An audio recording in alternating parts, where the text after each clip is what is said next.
Pick Six with Mully and Haugh starts now. All right, gents, what was your lasting impression of Game 1 of the NBA Finals? And did anything that happened between the Nuggets and the Heat cause you to rethink your prediction for the series? Yeah, it did not. I mean, my lasting impression of Game 1 of the NBA Finals is that the Joker is an extraordinary basketball player who is not a selfish guy, but wound up with 27 points and I think it was 10 rebounds and 14 assists. I just, the fact that they wanted him to facilitate, so he said, yeah, okay, watch this. And he facilitated was absolutely extraordinary. I'm so used to seeing so many players get to that moment and want to take over the game, want to show you what they can do, want to play to win and be aggressive, and they don't want to take their time and get everyone involved. And I thought it was the game that Miami wanted him to play, and it was devastating. I just thought that is the impression that I will take away, is just what a really seriously good basketball player that guy is. That he, more than anybody else, stood out to me. I thought Jamal Murray was knocking down shots, don't get me wrong, and he was hitting everything, and he's a really dangerous, good basketball player. But there was something about watching the way that guy played, the way that the big man shared the ball and got everyone involved. I was overwhelmed by that. Great performance. Well, you guys did a great job earlier in the week talking about what a great passer he was, and that's 10 assists in the first. What stood out to me in the first half was the 10 assists in the first half, and basically he could have had, I think, 25 points in the first half if he had wanted to. He's a great teammate. He really is. He wants to make everybody. I think he knows, like, if he needs to, like, he'll become, I guess, air quotes, selfish. Mm-hmm.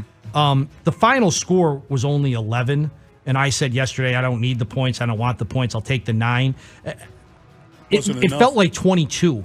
It didn't feel like 11. That's for sure. He's really good. I was surprised they were as good as they were in the first quarter with that layoff they had. I was shocked by that.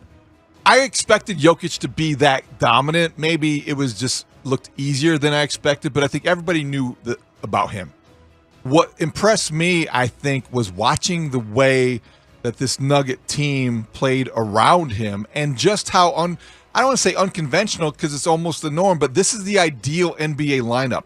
You've got a quote-unquote point guard who is the best shooter on the floor, and Jamal Murray is listed as their point guard. You've got other guys like Gordon and Porter as their forwards. Neither one of them fit a traditional model of what you want. You're shooting your small forward and your power forward. This is today's NBA. This is basketball fluency, as Murray put it. I think what you saw was a team understands that how to play together, how to find the openings on the floor, how to space the floor, and let Jokic do the rest. So the lasting impression was, boy, this is the way, this is the model in today's NBA. The other thing that stood out to me, as much as the score was not indicative of how easy it was for the Nuggets. There was not a Heat starter that shot a free throw. That's a stunning statistic in an NBA Finals setting. There's not a Heat starter as aggressive and attacking as they typically are that got to the free throw line, and that says a lot. So did it make me rethink my prediction? Maybe a little. I said Nuggets in 6. I'm thinking Nuggets in 3. Just cancel the fourth game. Yeah. Sorry, question. Do you believe Jalen Johnson's absence from the OTA is related to his contract status or simply a matter of more important things to do out in Fresno, California, as a player said yesterday? How about Justin Fields reportedly expected to visit Jalen Johnson this weekend for his charity golf outing? Well, Justin Fields is doing everything right this offseason. That doesn't surprise me. Consummate teammate, natural leader. Good for him. Jalen Johnson's explanation was very thorough, extremely detailed, maybe unnecessary, but worth monitoring. If he's here next week, great. If he's at the minicamp, terrific. Where is this contract negotiation headed? I do think this is a bigger deal than Nate Davis not being at the OTAs.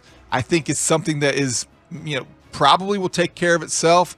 But there's also an element of me when I read and heard the explanation from Jalen Johnson, methinks thou dost protest too much, because he's going to great lengths to tell everybody how important his family and his daughter and his church and his community are. You know what? There are 80 other guys at Hallis Hall that got to the practice field at the facility, dedicated their time away from their family and their church and their community and their other organizations, whatever, to do their job. So I don't know if it was, maybe there are extenuating circumstances, but to me, the extenuating circumstance is there's a contract negotiation going on. I think, David, with all due respect, that the Nate Davis thing is actually much bigger, his not being around, than Jalen Johnson, because of the fact that he did get big-time money. He got big-time paper. He was wanted. He was recruited. He was brought here. And to me, you got four guys playing new positions on that offensive line, different positions. I know yesterday Cody Whitehair said it's like riding a bike, but Mully, you talked about it for years, about that offensive line being a chorus line, if you will, working in unison when one guy steps. And I know they're not wearing pads, but this is how you get your timing down. It's how you get a feel of stepping the right way, putting your head in the right spot, getting your hands in the right spot. It's all different, and it's a new team. I think when Jalen Johnson gets out there next week or for the mandatory minicamp, I don't think he's going to be missing a beat. I do think Nate Davis is going to be a step or two behind, and the Bears need him there. As far as Justin Fields, like you said, David, I mean, I'm impressed. I'm impressed by the young man. I mean, he really is doing everything you want a leader to do. Yeah, that line that I have repeated is actually a John Grudenism. I like to quote Gruden like David goes for Shakespeare. It's just the nature of the two of us. Well, listen, I had to step it up, right? I'm very impressed. From Taylor Swift to Shakespeare. I like it. I'm up in my game for you. I mean, it is English major. You've got great style, David. Yes, he never goes out of style. There is great. What would you call it? I'm winning. Kind of weight to David's understanding of the arts, from Shakespeare to Tay-Tay, and bless you for that. I think the Jalen Johnson thing is only the bigger deal because they've made a bigger deal out of it. When you ask, where's this guy? Well, you got to ask him. Let me tell you something. Flusy has made no disguise of the fact that he's not pleased that Jalen Johnson isn't here, which is why Jalen Johnson went on to explain in great detail, in a ridiculous amount of detail, why he's not there. He's apparently throwing a charity golf outing, and Justin Fields is coming in for it, which tells you a little something about Justin Fields. Really good teammate, really good leader, guy that can cross the aisle. There's a lot to be said about Justin Fields in the whole situation. So I really like that element of it. Jalen Johnson's got his reasons. He doesn't want to come to a voluntary practice. That's what it amounts to. He will be here for the mandatory portion of the program. Next week is minicamp, and he'll be there. And we'll see if there is any response to that from the team. But I don't think it's the way to go about getting a contract extension from these guys. Because everybody's pretty much asking the same question. That's the voice of Dave Wanstead. He was on the afternoon show yesterday. What did you think of Coach Wanstead telling Parkins and Spiegel about what he saw at OTAs? DJ Moore made 3 catches that I hadn't seen a Bear receiver make, in 3 years, really. Wow. How long before we legitimately ask if the guy is the best wide receiver in team history? Yeah, we shot that down immediately because it's absurd. He hasn't played a game yet, but I got a feeling that if he's making 3 better catches in a practice than guys have made in 3 years, I got a feeling that he's gonna have a really good year. And knowing the way that this town reacts, he's going to be considered the greatest receiver in the history, maybe of the league, better than Jerry Rice. You got to let a guy's career unfold. His has already started. This is like a really good piece to bring in, and clearly he's going to have an impact provided he stays healthy and provided he stays on the field and there are no issues or anything. It's a wonderful thing to hear, and to hear Dave, who is not given to hyperbole, to hear him say that he believes that's that this guy made 3 better catches than they have in a few years. Let me tell you something. They have made a lot of great catches, right?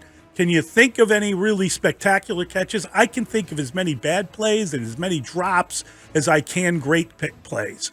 So if they do have someone that can make that kind of an impact, if they finally have a circus catch specialist, then welcome aboard. That'll be fun to see. I hope it all works out when they get the pads on. I hope it all works out when Jalen Johnson shows up. I mean, who is he running these routes against? Because the great Jalen Johnson was out in Fresno, California. I love it. I hope it all works out. But again, what matters is when the pads are put on. I remember Tom Thayer telling us, I forget who the wide receiver was, but down in Bourbonnais, about guys laying out for catches. And he goes, it's a whole lot different sticking your head and neck and leaving your feet when you got a defensive back putting the face mask into your head. Okay, so is he going to still be doing that when a guy can actually clean your clock? We'll see. You know, we all love Dave. He's great. But I'm going to tell Coach Wanstead to go watch some more tape. Get the Darnell Mooney cuts out. Darnell Mooney has made some circus catches in the last couple of years. If we're being specific here, if he's not seen a Bear receiver make the kind of catches that DJ Moore apparently made without any sort of defense or pads or anything, Darnell Mooney has made some catches in games that are highlight reel stuff. So he is one of these trick shot artists, or he's made some really difficult catches. But in the spirit of what he's saying, yes, DJ Moore gives the Bears their most legitimate number 1 wide receiver since Allen Robinson. Allen Robinson a few years ago did play that role. DJ Moore is dynamic, different type. He gives you different options. He could be your Deebo Samuel. But with due respect to Dave, get at the Darnell Mooney cuts. He's pretty good too. Yeah, but they're few and far between. I know. Man. No. Because they don't even pass the ball. I know they are. But I'm just looking at the question that I haven't seen a Bears receiver make in 3 years. I think against the Vikings, October 9th of last season, Darnell Mooney came down with an Odell Beckham Jr. imitation. That was pretty good.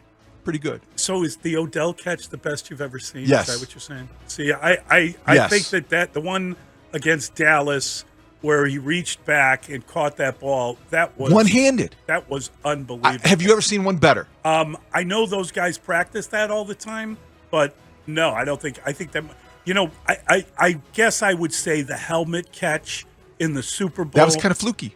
It was total fluke, but the importance of the moment type thing made it one You're of the right. best. Lynn Swann in the Super Bowl going way back. It the made bobble. some unbelievable acrobatic catches.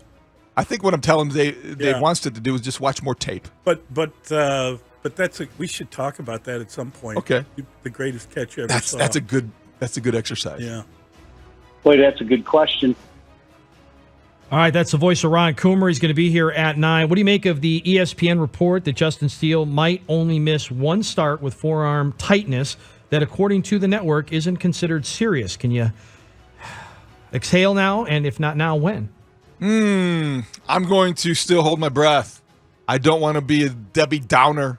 I certainly don't want to be Mr. Negativity or Nabob of Negativism. Jesse Rogers is plugged in. I think I trust his information. But let's face it, you're talking about somebody who is their best young pitcher. All the reasons that we, used yesterday and explained to justify our concern still exist. I want to hear it from the Cubs what they expect if they are going to skip a start, because I don't think we have to go too far back in Cubs history or even this season to get a positive initial prognosis of an injury that tends to linger. And we're still waiting for Cody Bellinger to return. So I'm going to still hold my breath and maybe worry a little bit. I mean, but here's the problem.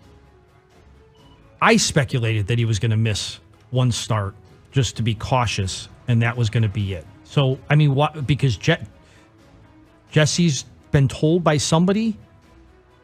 Someone heard Dustin. I'm just saying. I mean, I just don't know. I mean, we're all speculating. He covers the team. I'm just saying he's around the team in a reporter role. Yeah, I'm sure he heard that from a legitimate source. That's all I'm saying. Well, how about then name the source? Because otherwise, it's just as good as me speculating that the guy. I disagree with that. But I mean, again, but I'm putting 2 and 2 together. In Bruce said it yesterday too with you guys. The fact that he talked after the game makes you think that it's not as serious. Answer the question: when will I feel better? When probably 6-ish our time tonight. I'll definitely be into a Mick Ultra by then. We'll get some news. That's how you feel better. That what's going on with his arm officially.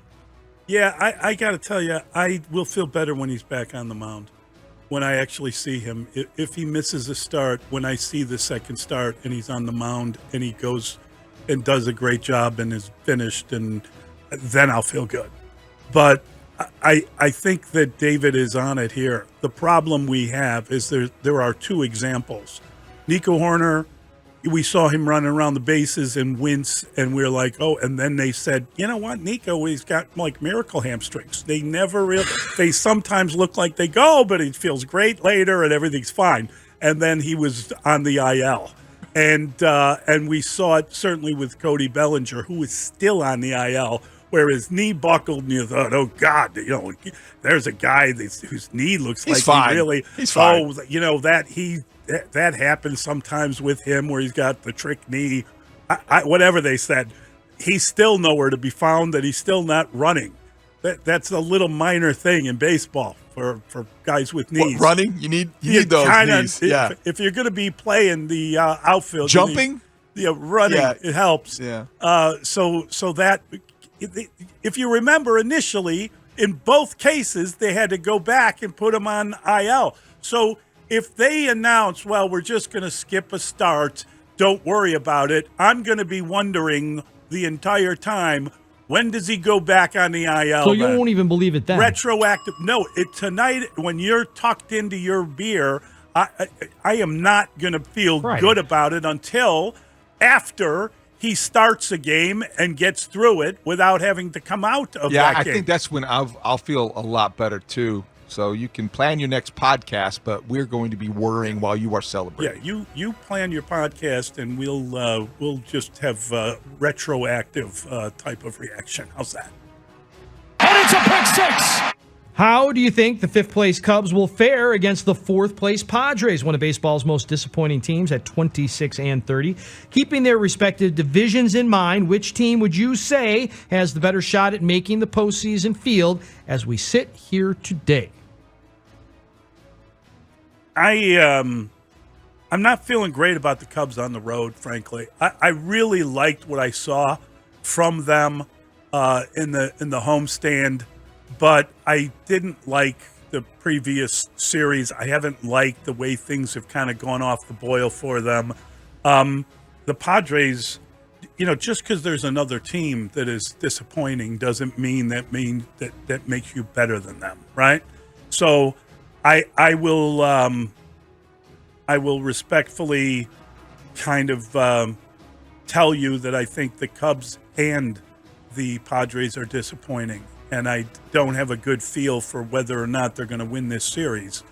The Padres at some point have too much talent to remain in the fashion in which they are. But I think the Cubs could definitely win this series. I just don't like them on the road right now. I just haven't seen it. I like them at home. Well, On the Fly, the W670 podcast that is out there for consumption anytime after 10 o'clock this morning, I did predict that they would split this series against the Padres. Oh, that's right. It's a wraparound. It's a wraparound on Monday. Yeah, weird. Don't like 4 games. I don't like the wraparound. And Saturday night, I don't like 9-10 starts on Saturday night either. Gosh, that's a lot of Mick Ultras. Yu Darvish is making the start. So Drew Smiley, Yu Darvish, something that I think is worth tuning in to. Who did I hear say that Yu Darvish is probably telling Ohtani not to go to the Cubs? Ooh, we need to look into that. Yeah. That's just one more reason. I will not stand one more for reason that not to like that guy. Tarnish. You done? I'm done. All right. So I think the Padres, when you look at them in that division, they're 7.5 games out. 4 games below 500. They've got the surprising Diamondbacks in front of them. They got the Dodgers, who are not going anywhere. Right. You wonder what the Giants have in store. 7.5 games. They are disappointing. One of the worst most disappointing teams in baseball, I think, as we sit here post-Memorial Day at the mile marker. The Cubs, 4.5 out, as bad as things have been. 4.5 out in that division, which stinks. So, theoretically, you could make the argument that you're watching a worse baseball team in Chicago with the Cubs that has a better chance of making the postseason. I think that's where I'm at. Because I think in that NL West, the Diamondbacks may come back to earth, but they're 11 games over. Maybe they won't. The Padres, I don't know. Bob Melvin's got his hands full. They should be better than this. They're not. They may be having one of those seasons. I don't know why. So I think that it doesn't mean they're a better team. It doesn't mean they're going to have a more enjoyable summer, because the Padres could still turn things around theoretically and finish third in that division if the Diamondbacks and Dodgers continue to thrive. So the Cubs, worse, but they might have a better shot statistically of getting into the postseason. Come on, Dustin. That's a really silly question. Our dear compatriot Dustin William Rhodes declared the Sox series against Detroit this weekend statement games. Is it more serious than that? Are we in must-win portion of the season, or is it already too late? I think the statement is we're done. Nobody wants to admit it. Nobody wants to acknowledge it. They could sweep the Tigers, and I'm not sure I would change my mind. But I will leave that open. This is a potential statement game, even though I feel like nothing has changed. Contrary to the Taylor song, everything has changed. The opposite, nothing has changed since a month ago. And no, sweep the Tigers. I'm not going to be convinced that this team is going anywhere. I still think that an organizational overhaul is in the offing. Well, I think the difference is when you play in that hot garbage division known as the AL Central, that's just a little bit worse than the NL Central, and you're 7.5 games back. At this point, I don't know that it's a must win. You want to win every game, but you got to make a statement that you're still have a pulse. And if you make the you don't really make a statement in a loss other than that you're a loser. So I think the wins will go along with that. But if I were a Sox fan, I would want to see, does this team have a pulse? Do they care? Do they want to show up? Or are they busy, want to get out of there and get over to Soldier Field to hear the encore of Taylor Swift? This is... Thank God Ed Shearer's not in town, or whatever the hell his name is. Ed Sheeran. Yeah. If I had to listen to Ginger lyrics all day, we'd have a problem. I just don't like that guy. I got to tell you, Dustin, I think that the Sox could sweep Detroit at home after losing 3 and 4 on the road. It wouldn't surprise me. It would be very White Sox-ish. Don't boo Javi Baez, anybody going out to the game. Ignore him and he will ignore you. I do think, though, that it is already too late. I think that whatever little bit of magic you were hoping for has fizzled. Every time they seem like they could come back, they don't. I think that we talk about their schedule being easy the rest of the way. Every team playing them feels like their schedule's easy. So they're bad. They're a bad team, and they're headed for a big breakup. And, we're going to get into how big that breakup should be, and we'll do that next with